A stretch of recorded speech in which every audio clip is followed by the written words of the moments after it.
You're about to listen to a podcast full of wonder, excitement, and discovery. It's time for an adventure through Odyssey. Hey everyone, welcome back to the Adventures Through Odyssey podcast, Odyssey Revisited. I'm Will here with John, and we need to start with an announcement. Because it's the trend, we're leaving. Stop. I can't do this anymore. I need to learn to love my son. I don't know if Will first doesn't have a son. Two, I don't even know if our audience gets you're referring to just people deciding to retire from, even though we're not really on YouTube. Yeah, but don't worry, we're leaving you in the competent hands of Gabe, our old co-host, who hasn't been on since the reboot, so this makes zero sense. I feel like people would, I don't know, some people might prefer that. Okay. All right, well, we are not leaving, and I know some people are probably either disappointed or elated right now. Who knows? On to the episode. Yes, on to the episode. Okay, so an episode that, based on John's one-sentence review to me, might be controversial. Right notes, wrong key. An invitation to see a live band turns to an unexpected opportunity when young musicians ask Jules to fill in on stage. Okay, give me your opinion first. So I enjoyed this episode. I think part of it is, obviously there's stuff coming. I thought it was a good showcase for Jules. It made me like two characters named Gunnar and Raz, which is always kind of a win. But look, I liked Gunnar and Raz, but I'm told I'm not supposed to like them, even though I am confident one of them might become a Christian at some point in the coming episodes. Well, here's the thing, though. Kathy Buchanan was on the Odyssey podcast, and they were interviewing her about episode show, and she said there's an episode coming up where Jules joins a band, and you're going to love the band members. So they want you to like the band members. Okay, I guess that's good. Yeah. So, but yes, I kind of agree. I was like, am I supposed to not like these people? Because the only thing they do that might be morally questionable is they do agree to lie to Connie at the end. Yeah. Well, I what's weird is they're not lying. Like, they're literally like, yeah, we'll go to church. Right. They might not even know the full context. So that's what's funny. They're like, if you agree to go to church, and it's like, well, we'll do anything. So it's kind of deception, but it is funny. They're not like, just lie and say you're going to church. They're like, yeah, we'll actually go to church, which makes me pretty confident. Like, they're gonna start becoming more religious. The plot is one of them's gonna start becoming more religious, and Jules isn't gonna like that. Be like, oh, why?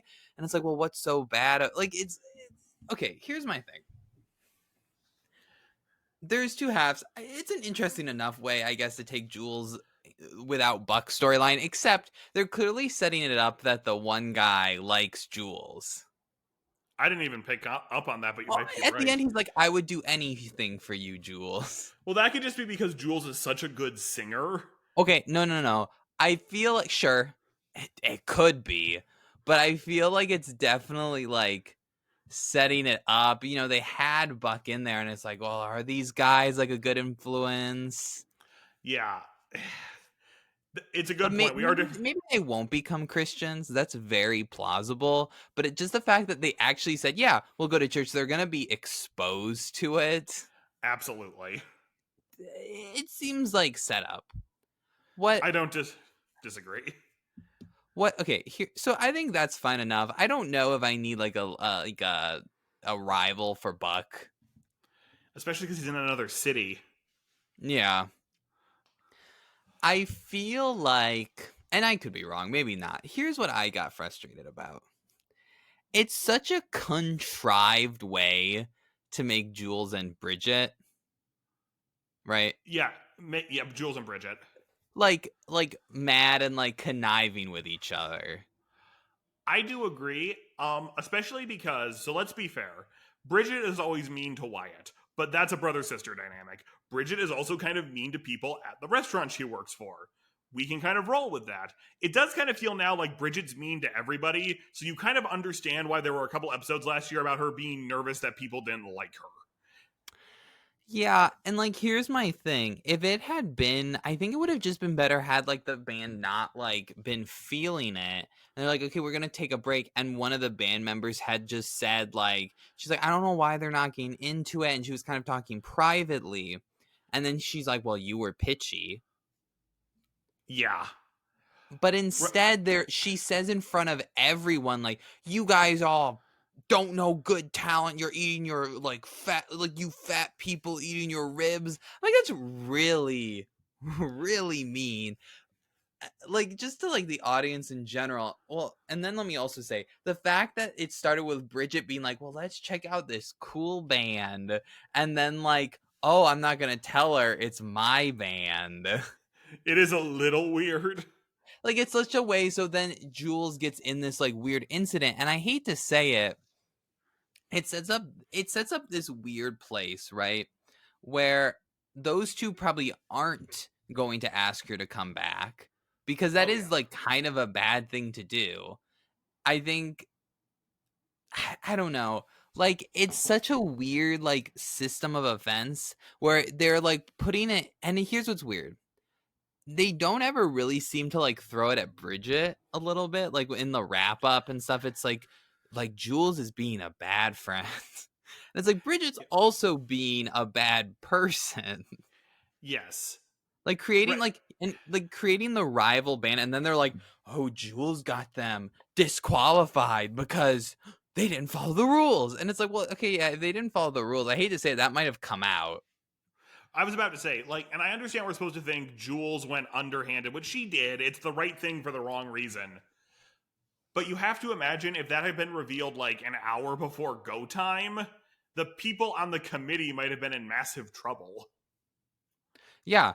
Like, oh, this kid goes like it's weird. First, I actually wondered for a second if that was a real homeschool. I looked it up. I don't think it not where it is, but I was Yeah, curious because it of sounded course. very similar. I was like, are they like pushing something? Um it's just weird, right? Because they start this whole thing and I get it's like Jules shouldn't have probably stayed with the band.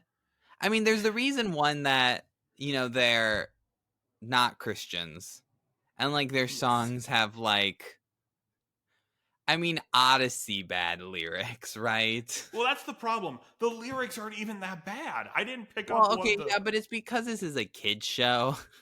I know, but like at least in the episode where Rodney becomes a band leader, the songs were like, I wish you would hurry up and die, and who needs parents? Phrases that even a little kid would get, these are bad. Who Needs Parents is very funny. Yes, it is. Um yeah, it's an interesting choice. I mean, here's the thing, right? I like the band aspect, but it's just they put Bridget in such an extreme situation and Bridget never confronts that. Like it's also mean of Bridget to then like create like a rival band with like other people Right. But don't and you get it? taking the Jules was song sneaky. and like Yeah. taking the song and it's like I don't know, it just felt like a little bit like the stuff with Bridget was very contrived. I think the band stuff's okay. I think, you know, we got another classic Connie can't cook to save her life Right. scene, which But, but at least this one didn't have a stupid joke about her like mixing up the salsa and the ketchup or something. I'll say this, at least it had plot relevance where Connie was just like, go out and get your food on your own. Yeah, exactly. Which, So there was at yeah, least some reason for it. yes. But I do kind of agree. Maybe we should like have an episode where Wooten teaches Connie to cook or something. Yeah, yeah, that would be a funny, well set Right. up episode. Well, actually, now that I think about it, a writer on the podcast did mention, Backshelf Bake Off is a show that exists in the universe. All she said was there might be an episode where Trey and Connie are competing on it. I mean, but here's the problem: it's just gonna be Connie's bad at it. I don't think that's gonna be Connie actually learns how to bake. I know, but they're definitely bringing it back, is all I'm saying. But yes, Yeah, hmm. Well, especially because I just want to point this out. So the initial description was hurting a friend and lying to Connie, were the things Jules was going to do in this episode. So Jules does not lie to Connie to go to the band because Connie says, please just go eat something, go eat somewhere. And like, I don't want to be that guy. Technically, she did go to a restaurant. She didn't lie to Connie. I know what they're saying though. Yeah, I get it too. But right, it's a weird little it's a weird little situation there. So the lie to Connie does not happen until like the last minute of the episode. Yeah, and it's a weird like right, I'm curious where they're like are they going to have an episode where they're at like a youth group? Like those two? Like I could see pretty easily Raz becoming a Christian pretty quick for some reason. I think the other guy, it's like, right, it's going to be more complicated with Buck and stuff.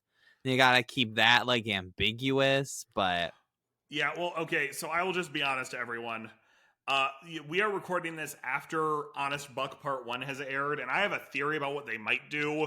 I'm not going to talk about it until we get to that episode, though. Okay, I haven't listened to that episode yet, so I'll see if I pick in that episode that implies what I'm thinking. I'm just thinking like in terms of how do we get Buck back to Odyssey at some point. Gotcha. I mean, here's the thing. In retrospect, the episode sets up some interesting stuff. I just think like the main thrust of the episode is, oh, she's being a bad friend, and like, but it's also like Bridget's also to some extent being a bad friend, not as much as Jules is being a bad friend, but Bridget's also kind of being a bad person. Yeah, okay, so this like is the they set it up like that happened. I was like, whoa, that's really bad. And so she just tries to help out these people, and it's taken as like, oh, like that was bad of her to try to help out. I guess but then it's like, oh, she didn't like leave the band. Right, so this is actually a good point. So the episode sets it up like we are supposed to feel like Jules is doing something wrong by being part of the band. Like they have her keep saying, well, they fired her anyway. It doesn't matter. And it's like, okay, yeah, they did fire her. They basically said they don't want her back in the band. Maybe they would have brought her back in if they hadn't met Jules that night, but they seemed pretty set in Bridget's no longer in this band. It's a weird thing, right? Like, and I get it. I think if you really want your friendship to in real life, if you really wanted your friendship with Bridget to continue, whether it's rational or not, like it would be upsetting. But it's also like hard, right? If they had simply done the fact that they said you're pitchy and she left because they said that to her, then you set up a really good like thing where it's like, well, she's hanging out with people that were mean to her unprompted and almost like kicked her or bullied her out. Yes. But instead what we have is Bridget causing like a huge scene, embarrassing them all and like insulting all the patrons at that restaurant. And then he says something that was snide and bad, but it's also like this Bridget causes very embarrassing, upsetting thing to happen. So like you're kind of at like neither of them are in the right situation. Yeah, where it's like it's a weird situation where it's like I don't really feel bad for Bridget. Right. So I genuinely think what probably happened was, so spoiler alert, if you haven't heard this episode yet, it ends on this kind of, not a cliffhanger, but a we are coming back to this kind of ending. Yeah, it's like a new arc of some sort. Right, which we'll come back to. I want to come back to what the fallout from this might be in a second. I kind of wonder if in the writer's room the thing was, we can't end the episode with Jules still in the band if Bridget did nothing wrong. Like, what is... Yeah, in the sense that it's a Christian radio show, and it might be like a what does this say to the kids listening? So that might be why Bridget's turned up to 11 in the first part of this episode. Like, I feel like, and maybe I'm missing the Chris stuff wrong, but I feel like what happens is I listen to these episodes and I'm like, okay, and then Chris comes on, and Chris is just like, oh, like, Jules was being a real bad friend. I'm like, yeah, so Bridget was also not being great either. And so sometimes I just like the episode ends and I'm like, what was the, like, it's like as the story itself, it's like not bad, right? Because it's a little more complex of a situation that we'll get back to down the road. But then you have like it like trying to simplify. We're being like, well, isn't it this person's fault? Exactly. Now, I would also like to point out this Jules Bridget thing has really been set up in the club episodes now that we're paying it off in normal episodes. interesting.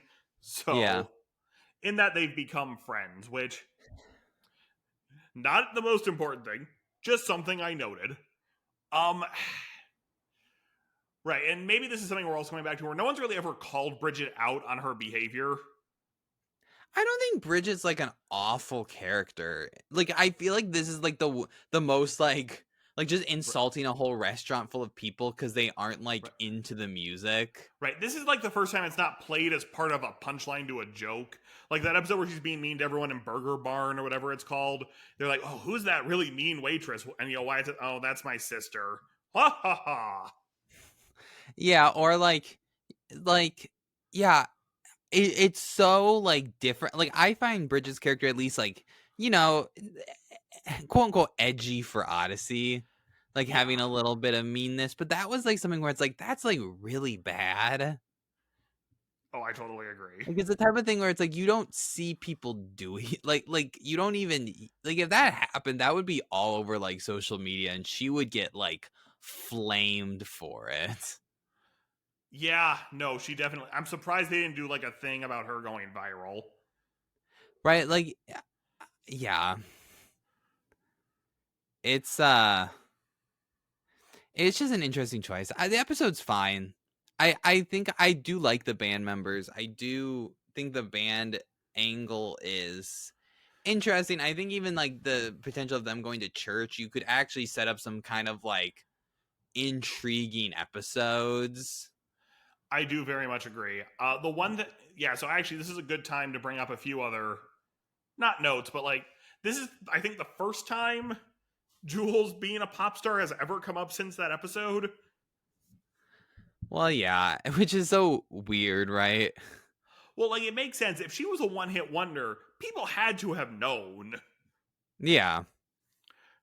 So, they should have asked, "Are you still with that Buck character?" But She mentions I think at one point she has a boyfriend. you're right, she does. So I like that they brought that in. Now, this does run completely against Bridget saying, "Jules, you just can't resist the spotlight." Well, she was able to resist the spotlight enough to leave Hollywood. It's true. I don't mean that in a bad way, but, and I get, maybe we're gonna get back to like Bridget is saying the wrong thing or something. I don't know. I found that interesting, but I want to talk about the possible implications of the ending of the episode. Okay. We already talked a little, but sure. It ends on a, we're coming back to this. I kind of feel like the fallout from this will be big. I kind of think so too. Like I think they're setting up something. You think Raz is from Novacom? No, maybe not that. That would be funny though. Maybe the band has to play for Novacom. Who knows? But I do think this Jules arc is very similar to the Aubrey arc. They're just letting it breathe a little better. Yeah, like I agree. I think there's gonna I mean, I don't know if I needed Buck fallout. Yeah, I kind of agree. There's definitely gonna be Connie fallout, and hopefully it's like some Connie development. Yeah, I very much, yeah, because really all of the things she says against the band are, well, I talked over Wit. I don't really like the music. If at any point they had brought up any issues with the band members, I probably would have rolled with this better. Because like Jules says to Buck on the phone, just because they're fun, Connie doesn't like them. Yeah, yeah, the whole thing with Connie Yeah, and like anything with because it's like even like in the original Odyssey, like Connie had non-Christian. I guess it's because she became a Christian, but she was still like a young Christian and she had non-Christian friends. It's like a weird like balance, and now like, like I wonder maybe if there's gonna be an episode, right? It would be interesting this episode with Fallout and like Wit's like Connie, like you were like this too at times. yeah, exactly. That would actually be a good place to take it because I'm sure at some point Connie's going to find out Jules lied, get mad, and either like send Jules back to California or something happens where like Jules has to move in with Wit or something. I don't know. Figure out a way to get Andre Stoica and Shona to do more episodes together. Yeah. So, or this, because I think what's honestly, and we'll go into this more next week, I think what's going to happen in this arc eventually is Buck becomes a Christian first. and then Jules has to face the decision about what to do. I think that's definitely where it's going. It'd be crazy if Buck becomes a Christian and Buck's like, I can't date you anymore, Jules. See, that's what I wondered though. Like, I think there's one of two roads they can go. They can either, because look, I guess we can talk about this theory now. It doesn't have any bearing on what actually happens in the next episode. I don't think I can write Buck out of the show completely without doing that. I can't imagine a scenario where they completely write him off and it's like, I'm breaking up with Jules, never hear from him again until some special episode. I kind of think what might happen is, they're both confirmed to have been 16 at some point in the last few years.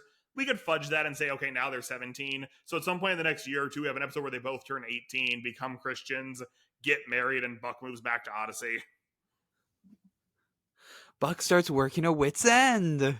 I mean, look, all I'm saying is I kind of feel like we're at this point where we either need to, and I don't want to, we either need to write Buck off the show or figure out some way to get him back, because I don't want to say the show can lose Katrina, but the show can probably lose Katrina.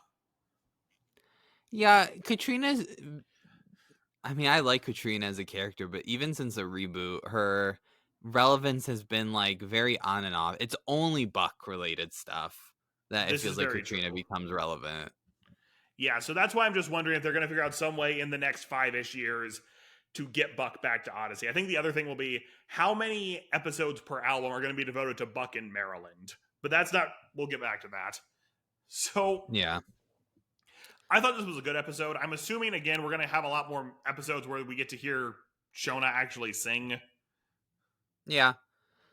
I mean, I thought it was fine. I guess talking about it, I like it more because I think it sets up interesting stuff. That just, it bothered me a little bit, but it's not bad. Yeah. No, okay. Just, yeah. I mean, it's a very standard episode, but I think there's interesting ideas. And because it's not a part one, which I sort of appreciate, I'll be curious to see where this comes into later. Mm-hmm. I agree. But, because we don't really have any information on the next episode. So that wraps it up. Join us next time for Making an Honest Buck. We'll probably do both parts, honestly, since John hasn't listened to part one yet. And I kind of thought part one was a bit of a nothing, and it needs part two, because it even ends on a questionable cliffhanger. Yeah. So, but we do meet a fun new character, but you'll see. Anyway, I'm Will. I'm John. We'll see you next time.